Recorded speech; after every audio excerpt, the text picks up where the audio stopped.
우선은 들어야 합니다라는 제목으로 하나님 말씀 함께 나누고자 합니다. 네, 여러분 오후 예배 시간입니다. 많이 피곤하시고 그렇겠지만 이 시간도 함께 말씀을 나눌 수 있음에 참으로 감사를 드리고 우리가 하나님 말씀 앞에 더욱더 바로 서셔서 성령 충만한 삶으로 나아가시는 우리 모든 성도님들 다 되시기를 주님의 이름으로 축복합니다. 이 설교자가 가장 고민하는 게 많겠죠, 여러분. 아마 이 단위에 서 보신 분 아시겠지만 이렇게 말하는 게 쉽지 않습니다. 그래서 굉장히 참 부담되는 자리라고 항상 제가 말씀을 드리는데요. 이 설교자가 그래서 가장 고민하는 것, 어떻게 하면 좀 이렇게 설교를 잘하는 걸 떠나서 좀 말씀을 잘 전달할까, 또 우리 성도님들에게 많은 어떤 말씀을 좀 잘 전할까, 이런 게 고민이지 않겠습니까? 그런 것 중에 혹시 여러분 이런 말 들어보셨는지 모르겠어요. 쌀로 밥 짓는 이야기라는 말 들어보셨습니까? 네, 이 한국어 일상표현사전에 보면 당연하여서 더 이상 말할 필요가 없는 이야기를 쌀로 밥 짓는 이야기라고 그렇게 이야기를 합니다. 예를 들어서 이렇게 이 말은 쓰입니다. 올바른 생활 습관을 알려준다는 서비스는 적당량의 신선한 음식을 먹고 숙면을 취해야 한다는 쌀로 밥 짓는 이야기를 제공하여 소비자의 불만을 샀습니다. 약물 안전교육이라고 하더니 술과 약을 함께 복용하면 안 된다는 쌀로 밥 짓는 이야기만 하고 있습니다. 그러니까 너무나 당연하고 우리가 알고 있는 이야기, 그것을 우리는 쌀로 밥 짓는 이야기다, 이렇게 표현을 합니다. 식재료는 참 다양하죠. 여러분들 요리 즐겨 하시죠. 이 다양한 식재료로 우리는 많은 요리를 할 수가 있습니다. 이러한 점에서 한편의 설교라는 것은 아주 맛있는 식사를 준비하고 대접하는 것에 많이 비유하고는 합니다. 어떤 재료로 어떤 음식을 만들어 대접할 것인가, 그 손님의 취향과 분위기, 때에 맞는 음식을 고르기란 여간 쉽지가 않습니다.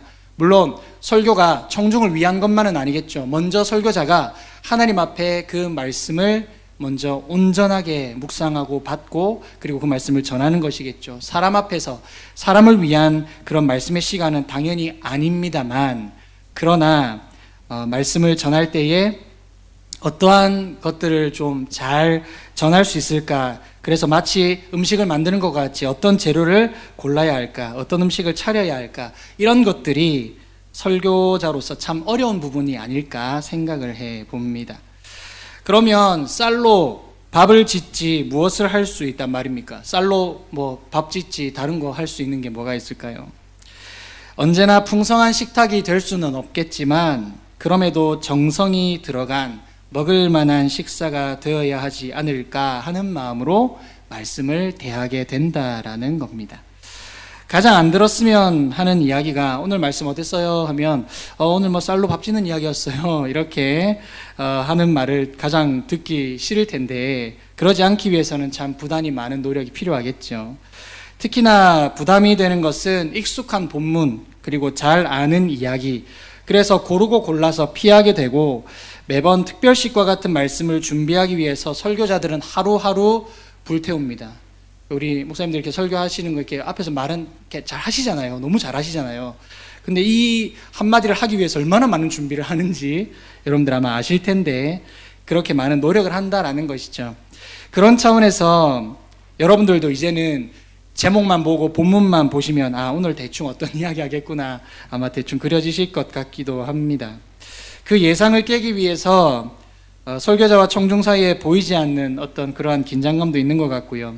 제목을 정하는 부분에서도 상당한 시간과 노력을 요하게 됩니다. 말씀을 함께 대하고 나누고 전하는 것이 무엇일까 생각을 하다 보니까 이러한 이야기로 시작을 하게 되었는데요. 쌀로 밥 짓는 이야기가 되지 않기를 바라면서 오늘 본문으로 함께 들어가 보면 좋겠습니다. 여러분, 먼저 질문을 한번 던져 보겠습니다. 질문으로 시작하고자 하는데요. 인류 역사상 지상 최대의 살인자는 누구일까요? 라고 보통 질문을 하면 오늘 본문 읽었으니까 나오는 사람 중에 한 명이겠지라고 예상하시면 재미가 없겠죠. 보통은 이렇게 물어보면 대부분 히틀러를 생각합니다. 왜냐하면 유대인 600만 명을 무자비하게 죽인 희대의 살인자이기 때문에 그렇죠. 자, 그런데 정답은 오늘 본문에 나오는 가인입니다. 왜 가인일까? 아벨 한 사람 죽였는데 왜 가인이 인류 최대의 살인자일까? 그 이유는 인류의 4분의 1을 죽였기 때문에 그렇습니다. 네, 그래서 당시에 아담과 하와 그리고 두 형제가 이렇게 있었는데 그 4명 중에 1명을 죽였으니 인류의 4분의 1을 죽였기 때문에 그렇다고 하네요. 넌센스 퀴즈 같은 이야기 같지만 한편으로는 맞는 답이라고 생각이 듭니다. 가인은 실제 하나님의 형상을 담은 형제를 죽임으로써 인류 최대의 살인자이자 인류 최초의 살인자가 됩니다. 사람들은 그 이후로 괴물 같은 존재를 일컬어서 가인의 후예들이라고 칭하면서 가인의 죄가 얼마나 끔찍한 사건인지 계속해서 그 이름을 언급하게 됩니다. 인류 최초의 가족 안에서 일어난 비극이 모든 피조 세계 가운데 고통을 가져왔습니다. 또한 인류 역사를 하나님과 어긋난 관계 속에서 시작할 수밖에 없는 엄청난 결과를 가져오기도 했습니다. 하나님께서는 이 세상을 창조하시고 보시기에 좋았더라라고 말씀하셨죠. 그런데 그렇게 말씀하신 것과 반대되는 상황으로 지금 흘러가고 있는 것이죠.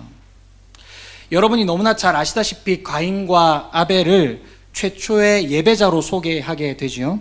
하나님과 소통하는 길을 여는 제물을 드렸습니다. 농부 가인은 땅에서 거둔 곡식을 드렸고요. 양치기 아벨은 양의 첫 새끼를 하나님께 드렸습니다. 그런데 하나님께서 아벨과 그의 제물은 받으시고 가인과 그의 제물은 받지 않으셨다라고 기록이 되어 있죠. 여기서 가인의 분노가 폭발합니다. 얼굴빛이 달라지죠. 여러분 혹시 이해가 되실지 모르겠습니다. 똑같이 예배를 드렸는데 어떤 사람의 예배를 받으시고 어떤 사람의 예배를 받지 않으셨다. 그래서 내 예배를 받지 않으셨다는 사실을 알게 되자 얼굴빛이 변했습니다. 물론 이해가 될 만한 상황인 것 같기도 합니다만 하나님은 그런 가인에게 이렇게 말씀하시죠. 어찌하여 내가 화를 내느냐? 얼굴빛이 달라지는 이유가 무엇이냐? 내가 올바른 일을 하였다면 어찌하여 얼굴빛이 달라지느냐? 라고 꾸짖으시죠. 가인이 올바르지 않았음을 드러내는 질문으로 가인의 제물을 받지 않으신 이유를 대신합니다. 그리고 이어서 말씀하시죠. 죄가 너의 문에 도사리고 앉아서 너를 지배하려고 한다. 너는 그 죄를 잘 다스려야 한다. 이렇게 말씀하시면서 가인이 더는 죄의 길로 나아가지 않도록 엄하게 경계하십니다. 하지만 가인은 하나님의 물음에 대답도 하지 않고 얼굴도 들지 않고 있다가 화가 가득 찬 마음을 가지고 동생 아벨을 불러냅니다. 그리고 결국에는 죽이게 되는 비극적인 사건이 발생하게 됩니다. 이후 하나님께서 가인에게 물으시죠. 그것이 오늘 본문의 말씀 9절입니다. 내 아우 아벨이 어디에 있느냐? 가인은 대답하죠. 모릅니다. 제가 아우를 지키는 사람입니까? 이렇게 반문하게 되죠. 오늘 본문 9절에 기록된 하나님의 물음과 가인의 대답 속에서 최초의 형제를 향한 하나님의 애끓는 음성과 인간의 냉담한 반응을 함께 보게 됩니다. 사실 가인의 대답 속에서 우리가 깨닫게 된 건 무엇이냐면 형제란 서로 지켜주는 사람임을 확인할 수 있습니다. 내 아우 아벨이 어디 있느냐라고 하니까 가인이 저는 모릅니다. 제가 아우를 지키는 사람입니까? 이렇게 대답했잖아요. 아무리 집안에서 다투는 사이라 해도 외인으로부터 위협을 받을 때는 위험을 무릅쓰고 앞장서서 지켜주는 끈끈한 관계가 바로 형제요 자매의 관계죠. 그런데 가인은 그 형제를 죽였습니다. 지켜야 할 존재를 죽인 행동은 이제 거꾸로 자신을 지켜줄 수 있는 존재를 죽인 것과 다를 것이 없었습니다. 이후 가인은 하나님께서 벌을 내리실 때 유리 방황하는 자가 될 것이다 라는 벌을 받게 되지요. 그때 가인은 14절에 자신이 방황할 때 당할 위험을 두려워합니다. 하나님, 누가 저를 해치면 어떡합니까? 하나님, 누가 나를 죽이면 어떡합니까? 그렇게 하나님께 자신의 두려운 마음을 표현하게 되죠. 내가 내 형제를 지킬 책임을 지지 않으면 나 역시 형제의 지킴을 받지 못하는 위험에 노출될 수밖에 없다라는 것을 잘 보여줍니다.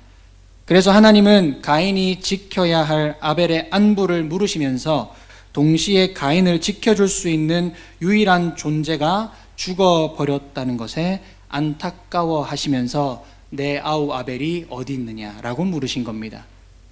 하나님이 아벨이 어디 있는지 모르셨을까요? 가인이 아벨을 죽인 걸 모르셨을까요? 그런데 내 아우 아벨이 어디 있느냐라고 왜 물으셨겠습니까? 서로 지켜줘야 할 존재인데 너를 지켜줘야 할 그 동생이 어디 있냐고 지금 물으시는 거죠. 사랑하는 성도 여러분, 저와 여러분 그리고 우리 모두는, 우리 교회는 주님 안에 한 가족이요, 한 형제요, 한 자매임을 믿습니다. 다시 하겠습니다. 우리 모두는, 우리 교회는 주님 안에 한 가족이요, 한 형제요, 한 자매임을 믿습니다. 네. 그런데 한 가정 안에서 서로 물고 뜯고 싸우고 심지어 살인에 이르는 심한 말과 인격 모독과 서로를 깎아내리는 행동을 한다면 가인이 아벨을 죽인 것과 같이 자신을 지켜줄 소중한 사람을 죽이는 것과 마찬가지입니다. 우리가 함께 교제하고 예배 드리는 것, 성도가 서로 교제하는 것, 여러분 옆에 계신 성도님들이 계시기 때문에 내 신앙생활이 계속해서 유지될 수 있다는 사실, 함께 하기 때문에, 그리고 서로가 서로를 지켜주어야 하는 그런 우리는 아름다운 공동체라는 사실을 여러분 결코 잊으시면 안 됩니다. 내 얼굴에 돌 던지고 내 얼굴에 침 뱉는 것과 마찬가지입니다. 내 형제를 미워하고 욕하고 인격 모독을 한다면 그렇다는 것이죠. 하나님의 말씀 앞에 살면서 계속해서 변화되지 않는 나의 모습이 있다면 하나님 앞에서 심각하게 고민하셔야 될 문제입니다. 계속되는 오해와 불만과 불평과 원망과 상황과 환경, 내 주변의 사람 탓만 한다면 하나님께서는 오래 참으실 텐데 오래오래 참으시다가 결국 심판하실 때 멸망당하게 될 것이 분명합니다. 그것을 성경 말씀을 통해 우리는 분명히 깨닫게 되죠. 그러므로 사랑하는 성도 여러분, 우리의 입에서 악독을 제거하고 우리의 마음에 미움과 다툼, 시기와 질투의 마음을 버리고 오직 성령 충만함으로 새 사람을 덧입고 온전한 삶을 살아가는 저와 여러분의 삶이 되기를 주님의 이름으로 축복합니다. 하나님께서 가인에게 던지신 질문, 내 아우 아벨이 어디 있느냐? 이것은 창세기 3장 9절에서 하나님 앞에 죄를 범하여 숨어있던 아담에게 이렇게 물으시죠. 내가 어디 있느냐? 마찬가지입니다. 하나님께서 아벨이 어디 있는지 몰라서 물으신 게 아닙니다. 하나님께서 아담이 어디에 있는지 몰라서 물으신 거 아닙니다. 이 질문은 하나님과 깨어진 관계 속에 사람과의 관계도 깨뜨려버린 인간에게 다시 샬롬의 관계를 회복하라고 요청하시는 하나님의 간곡한 마음, 간곡한 음성으로 여러분 들리지 않으시나요? 아담에게 하나님 자신을 향해 몸을 돌이켜 다시 샬롬의 자리로 돌아오라고 부르시는 것처럼 이제 가인에게 형제를 지켜줌으로 샬롬을 이루는 자리에 서야 할 것을 확인시켜 주시는 질문이었습니다. 최초의 인간 아담을 애타게 찾으신 하나님이 다시 애끓는 심정으로 최초의 형제를 찾고 계시죠. 왜냐하면 가인이 지워버린 형제의 존재가 지워지지 않고 땅 위에서 울부짖는 소리가 되어 하나님의 귀에 들려오고 있었기 때문입니다. 여러분, 오늘 읽었던 본문 4장 10절입니다. 이르시되 내가 무엇을 하였느냐? 내 아우의 핏소리가 땅에서부터 내게 호소하느니라 라고 말씀하시죠. 내가 무슨 일을 저질렀느냐? 내 아우의 피가 땅에서 나에게 울부짖는다, 이렇게 말씀하신 겁니다. 하나님은 아벨의 피가 땅에서 하나님께 울부짖는 소리를 들으셨습니다. 하나님은 언제나 울부짖는 자들의 소리를 들으시는 분입니다. 듣기만 하시는 분이 아니라 들으시고 응답하시며 도움의 손길을 내미시는 분입니다. 그 하나님이 이제 가인에게도 그 소리를 들어보라고 하십니다. 여러분, 우리가 보는 개역개정 성경이나 새번역 성경에는 빠져 있지만 영어 성경이나 다른 번역본에 보시면 이르시되 내가 무엇을 하였느냐 다음에 네아우의 핏소리가 땅에서부터 내게 호소한다라고 하는 그 말 사이 어간에 어떤 말이 있냐면 listen, 들어라 라는 말이 있습니다. 그럼 다시 읽어보면 이르시되 내가 무엇을 하였느냐, 들어라, 내 아우의 핏소리가 땅에서부터 내게 호소한다라고 그렇게 말씀하시는 거죠. 아우의 피를 보고 내가 무슨 일을 저질렀는지 들으라고 하십니다. 사랑하는 성도 여러분, 우선은 들어야 합니다. 성경에서 들음에 대한 중요성을 강조하지요.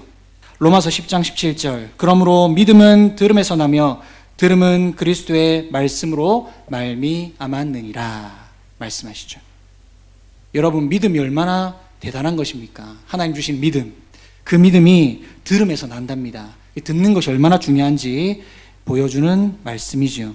좀 더 실천적인 본문을 찾자면 마태복음 21장 28절부터 보겠습니다. 그러나 너희 생각에는 어떠하냐? 어떤 사람에게 두 아들이 있는데 맏아들에게 가서 이르되 예, 오늘 포도원에 가서 일하라 하니 대답하여 이르되 아버지 가겠나이다 하더니 가지 아니하고 둘째 아들에게 가서 또 그와 같이 말하니 대답하여 이르되 실소이다 하였다가 그 후에 뉘우치고 갔으니 그 둘 중에 누가 아버지의 뜻대로 하였느냐? 이르되 둘째 아들이니이다. 예수께서 그들에게 이르시되 내가 진실로 너희에게 이르노니 세리들과 창녀들이 너희보다 먼저 하나님의 나라에 들어가리라 되어 있습니다. 예수님의 권위를 두고 대제사장과 장로들이 묻는 질문에 예수님께서 비유로 하신 말씀이지요. 첫째 아들은 질문한 당사자들입니다. 당시 종교 지도자들이죠. 둘째 아들은 먼저 택함받은 유대인 지도자들이 아니라 그 외에 복음을 받아들이고 순종한 자들, 결국 예수님께서도 그들이 깨닫기 원하셨던 것은 듣고 믿음으로 행하여 깨닫는 자가 되라 라고 하는 것이었습니다. 우선은 들어야 했습니다.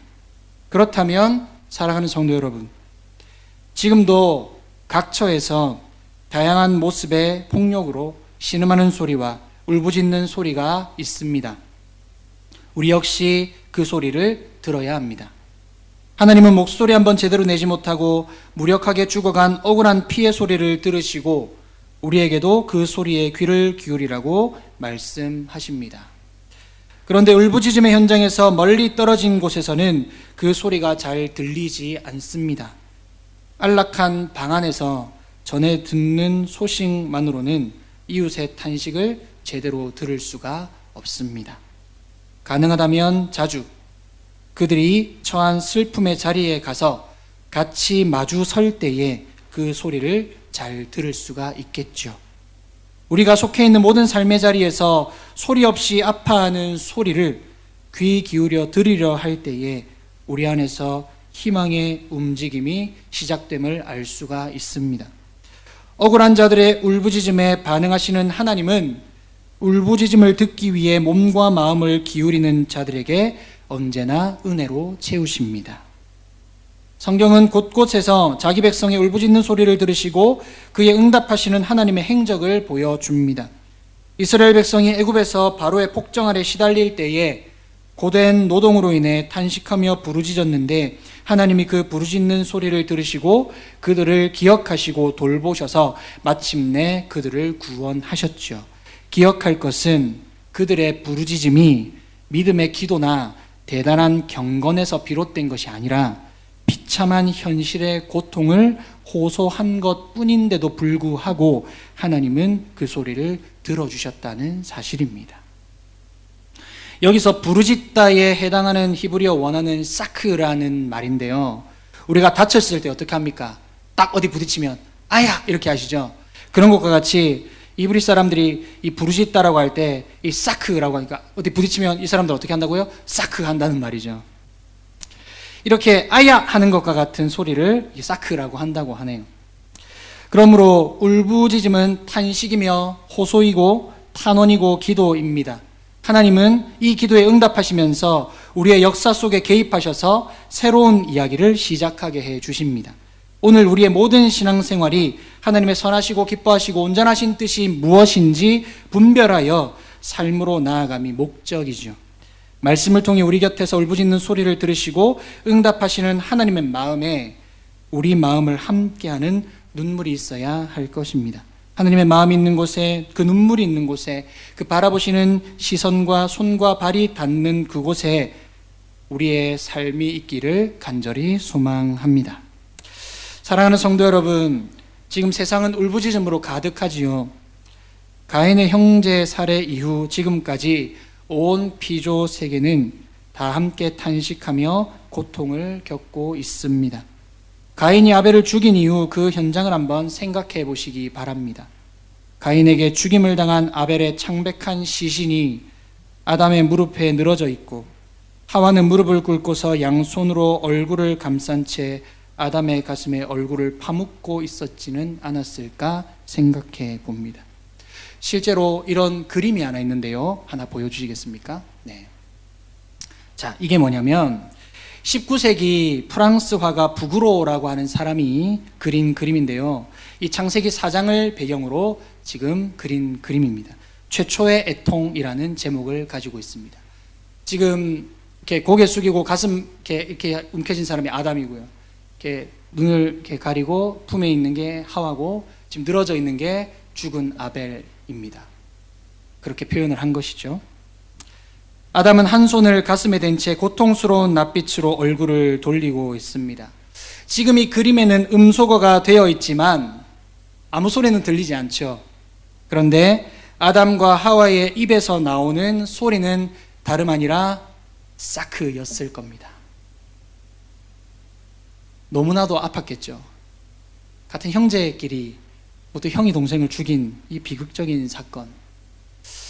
여러분 아시다시피 저도 참 이렇게 오래도록 기다려서 아이를 얻었지 않습니까?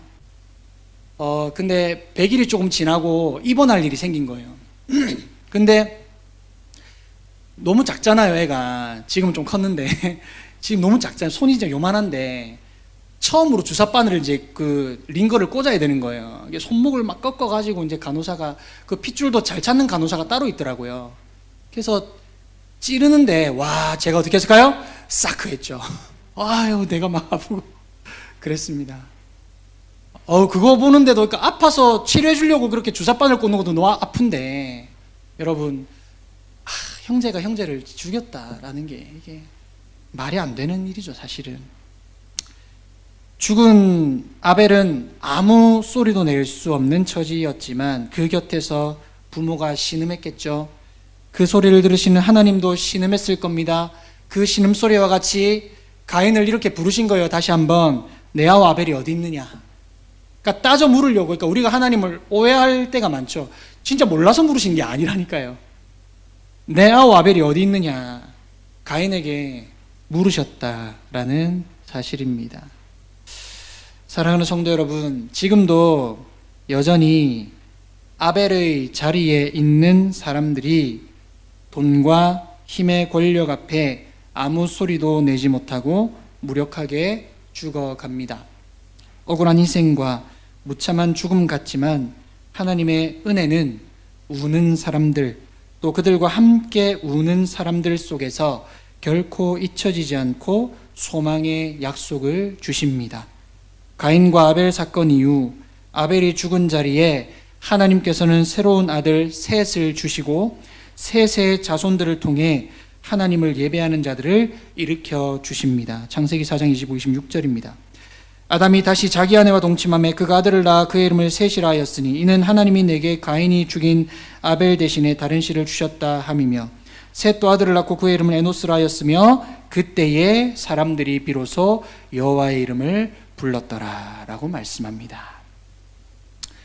가인은 하나님의 형상을 지닌 아벨을 죽여버렸지만 하나님은 다시 셋을 통해, 에노스를 통해, 그리고 이후에 노아를 통해, 아브라함을 통해 하나님의 형상을 되살려 내십니다. 사랑하는 성도 여러분, 죽음은 끝이 아니지요. 하나님은 그 죽음을 기억하는 자들과 함께 소망의 약속을 성취해 나가십니다. 히브리서 11장 4절 우리 함께 읽었으면 좋겠습니다. 시작. 믿음으로 아벨은 가인보다 더 나은 제사를 하나님께 드림으로 의로운 자라 하시는 증거를 얻었으니 하나님이 그 예물에 대하여 증언하심이라. 그가 죽었으나 그 믿음으로써 지금도 말하느니라. 아멘. 네.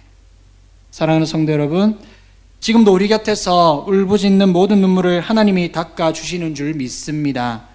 매일 하나님의 말씀으로 우리가 하나님의 그 약속을 기억하면서 지금 여기에서 하나님의 손을 대신해서 우는 자의 손을 잡아준다면 우리에게 새날을 주신 하나님께 온전한 영광을 올려드리며 살아가는 의미 있는 삶이 될 것입니다. 우선은 들으시기 바랍니다. 그리고 우리가 더불어 손을 맞잡을 때 몸이 몸을 만나 한 몸을 이루게 될 줄로 믿습니다. 먼저는 바로 지금 내 곁에 있는 아프고 피곤한 손을 잡아줄 때에 하나님의 역사는 우리의 삶 가운데 우리의 가정과 교회와 이 나라와 민족 가운데 일어나게 될 줄로 믿습니다. 우선은 들어야 합니다. 하나님의 진리의 말씀, 그리고 내 이웃이 신음하는 소리를 들어야 합니다. 그리고 손을 맞잡을 때에 하나님께서는 반드시 그 사랑 안에서 역사하실 줄로 믿습니다. 그 소리에 외면하지 말고 온전히 순종하시며 살아가는 저와 여러분의 복된 삶이 되시기를 주님의 이름으로 축복합니다. 네, 우리 함께 찬양 하나 하고요. 함께 기도하고 제가 주기도문으로 마칠 텐데요. 우리 주님요, 이 손을 꼭 잡고 가소서. 우리 함께 한번 찬양하고 함께 기도했으면 좋겠습니다.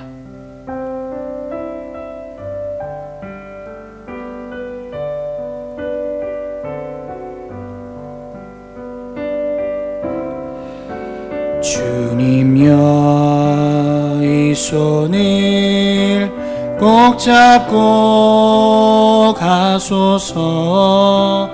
약하고 피곤한 이 몸을 폭풍우 흑암 속 해치사 빛으로 손잡고 날 인도하소서.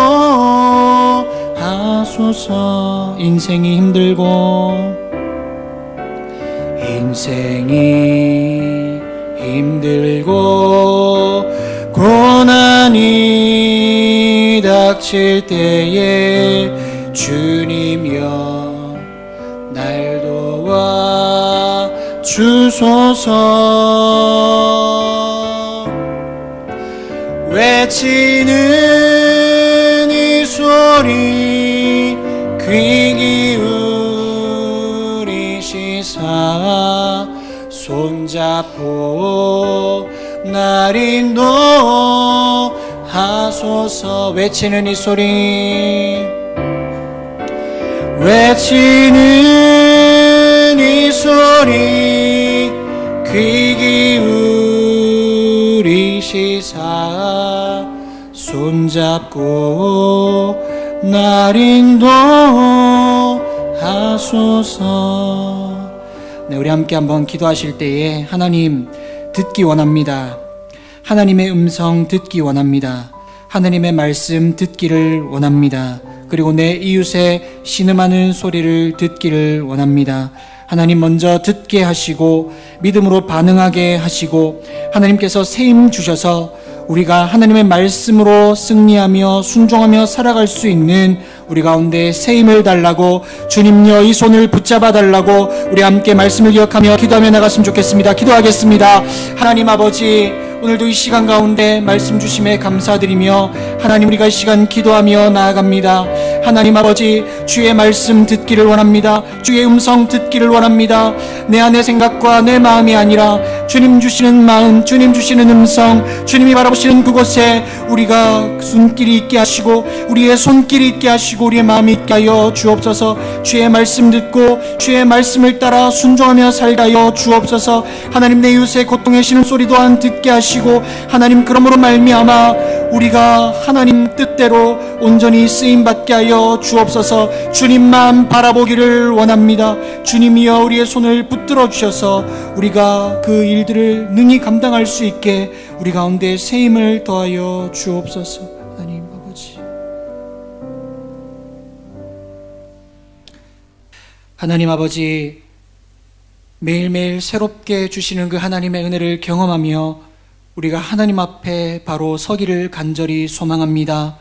하나님 다른 것 바라보지 않고 오직 주님만 바라보게 하여 주옵소서. 성령으로 충만케 하시고 은혜 가운데 거하게 하셔서 하나님께서 주시는 은혜를 누리며 살게 하여 주옵소서.